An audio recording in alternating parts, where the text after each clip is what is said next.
Kuya, anong ulam mo? Tawag dyan. Bigay ni Tita Jeline. With sa tuyo, itlog. Ayan. Baka nagsasasaw na. Bono. Ano Sarap. sasaw? Sarap. Sausaw. Suka.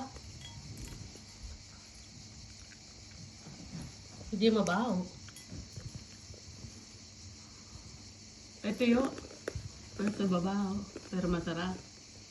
Ugwalay, masarap. Masarap po. Salamat, Tita Jeline. Salamat po, Tita Jeline. Paano kumain dyan eh? Ganon. Ganun po. Nakataas pa pa. Sabi niya daw, pag kumakain ng mga Pilipino, minsan nakataas ang paa.